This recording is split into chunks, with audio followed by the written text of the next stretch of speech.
একটা জিনিস ভাই আমার জানা হয়ে গেছে, এ শহরে যদি টাকা না থাকে বন্ধুও থাকে না। আমার আছে 1xBet, এখন টাকা এবং বন্ধুর অভাব নাই। আপনিও আজই রেজিস্ট্রেশন করে খুলে ফেলুন নিজের অ্যাকাউন্ট। উপরে দেখতে পাচ্ছেন লগ ইন এবং রেজিস্ট্রেশন দুটি অপশন দেওয়া আছে। এখান থেকে রেজিস্ট্রেশন অপশনে ক্লিক করবেন। এই যে রেজিস্ট্রেশনের জন্য অনেকগুলো অপশন দেওয়া আছে, এর মধ্যে ইন ওয়ান ক্লিকের মাধ্যমে আপনি সহজেই রেজিস্ট্রেশন করতে পারবেন। তাহলে ইন ওয়ান ক্লিক অপশনে ক্লিক করবেন। এখানে কান্ট্রি বাংলাদেশ রাখবেন, বাংলাদেশি টাকা বিডিটি থাকবে, নিচে স্পোর্টস এরকমই রাখবেন। তারপর এখানে প্রোমো কোড দিতে হবে যাতে আপনার অ্যাকাউন্ট ফুল ভেরিফাইড হয়। প্রোমো কোডের এই ঘরে লিখবেন BCH। হ্যাঁ বন্ধুরা, BCH এই প্রোমো কোডটি দিলেই আপনি বিভিন্ন পেমেন্ট মেথডের মাধ্যমে 24 ঘন্টায় ডিপোজিট ও উইথড্র করতে পারবেন। প্রতি সপ্তাহে বোনাস সহ অ্যাকাউন্ট খোলার সাথে সাথেই 100% বোনাস পাবেন। এখানে BCH এই প্রোমো কোডটি লিখবেন। কোনোভাবে ভুল করলেই আপনার অ্যাকাউন্ট পুরোপুরি ভেরিফাইড হবে না। প্রোমো কোড দেওয়ার পরে নিচের খালি ঘরগুলোতে টিক দিয়ে এই সবুজ বাটনে ক্লিক করবেন। আপনার সামনে যদি এরকম রোবট ভেরিফিকেশন চায় তবে তা সফলভাবে করে দিবেন। তারপর কিছুক্ষণ অপেক্ষা করলে দেখবেন আপনাকে আইডি আর পাসওয়ার্ড দিয়ে দিয়েছে। এই আইডি আর পাসওয়ার্ডের অবশ্যই স্ক্রিনশট নেবেন অথবা কোথাও লিখে রাখবেন। এগুলো খুব যত্ন সহকারে সংরক্ষণ করবেন। তারপরে নেক্সট বাটনে ক্লিক করে লগ ইন অপশনে ক্লিক করে অ্যাকাউন্টে লগ ইন করবেন। এখন অ্যাকাউন্ট ভেরিফাইয়ের পালা। এজন্য নিচে মেনু বাটনে ক্লিক করে উপরে ইউজার আইডিতে ক্লিক করলে এরকম একটি পেজ দেখতে পাবেন। এখান থেকে জাতীয় পরিচয়পত্র ও মোবাইল নাম্বার ভেরিফাই করে নিতে হবে। এই যে দেখতে পাচ্ছেন ফোন নাম্বার লিঙ্কেই ক্লিক করবেন। তারপর আপনার ফোন নাম্বারটি এখানে বসাবেন, অবশ্য জিরো ছাড়া বসাবেন কারণ এখানে জিরো দেওয়া আছে।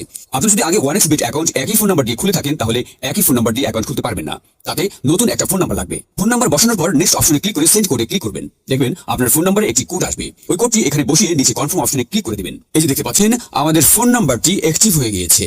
এখন ফিল ইন পার্সোনাল ডাটা এখানে একটা ক্লিক করবেন। এখানে আপনার জাতীয় পরিচয়পত্রের তথ্যের সাথে মিল রেখে সব তথ্য পূরণ করবেন। এখানে আপনার নামের প্রথম অংশটি লিখবেন, তারপর এখানে আপনার নামের শেষ অংশটি লিখবেন, তারপর এখানে আপনার জন্ম তারিখটি লিখবেন।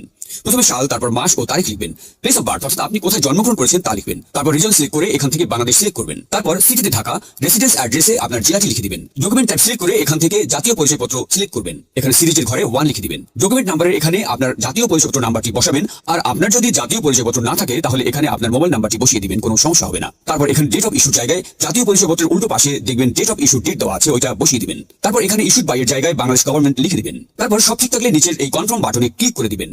একটু ওয়েট করুন। এই যে দেখতে পাচ্ছেন অ্যাকাউন্ট ভেরিফিকেশন সাকসেসফুল হয়েছে। এখন এখানে ডিপোজিট করবেন কিভাবে তা দেখাচ্ছি। ডিপোজিট করার জন্য এই যে এখানে ডিপোজিট অপশনে একটা ক্লিক করবেন। তারপর আপনার সামনে এরকম একটা পেজ আসবে। এখানে বিভিন্ন পেমেন্ট মেথডের মাধ্যমে ডিপোজিট করতে পারবেন। তো আমি আপনাদের দেখিয়ে দিচ্ছি কিভাবে এই পেমেন্ট মেথডের মাধ্যমে ডিপোজিট করবেন। তো এখানে এই পেমেন্ট মেথডের উপরে একটা ক্লিক করবেন। ক্লিক করার পরে প্রথমে এখানে দেখতে পাচ্ছেন মিনিমাম 500 টাকা ডিপোজিট করতে পারবেন। মানে এখানে সর্বনিম্ন 500 থেকে যত ক্যাশ আউট করা যায় তত টাকা ডিপোজিট করতে পারবেন। এখানে এই যে দেখতে পাচ্ছেন তারা একটি পেমেন্ট মেথড এজেন্ট নাম্বার দিয়ে রেখেছে। এই এজেন্ট নাম্বারেই আপনাকে ক্যাশ আউট করতে হবে। তো আমি এই নাম্বারটি কপি করে চলে যাব পেমেন্ট মেথডের ক্যাশ আউট অপশনে। তো দেখতে পাচ্ছেন আমাদের ক্যাশ আউট সফল হয়েছে। এখানে দেখতে পাচ্ছেন ক্যাশ আউট করার পর তারা আমাদের একটা ট্রানজাকশন আইডি দিয়েছে। এখান থেকে এই ট্রানজাকশন আইডিটি কপি করে চলে যাবেন সেই আগের অপশনে।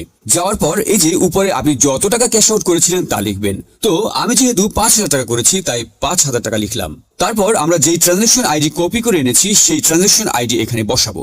এরপরে পেমেন্ট মেথডের ওয়ালেট নাম্বার, মানে আপনি যে পেমেন্ট মেথডের মাধ্যমে ক্যাশ আউট করেছিলেন সেই পেমেন্ট মেথডের নাম্বারটি এখানে লিখে দিবেন। এরপরে নিচে কনফার্মে ক্লিক করে দিবেন। কনফার্মে ক্লিক করার পর আপনাদের সামনে ডিপোজিট সাকসেস নামে এরকম লেখা আসবে। তার মানে আপনাদের ডিপোজিট রিকোয়েস্ট সফলভাবে তাদের কাছে চলে গিয়েছে। তারপর 5 থেকে 10 মিনিট পর দেখবেন আপনার অ্যাকাউন্টে টাকাটা যোগ হয়ে গিয়েছে। তো ভিউয়ার্স, এভাবেই আপনি সফল 1xBet অ্যাকাউন্ট খুলতে পারবেন। আপনাকে অসংখ্য ধন্যবাদ।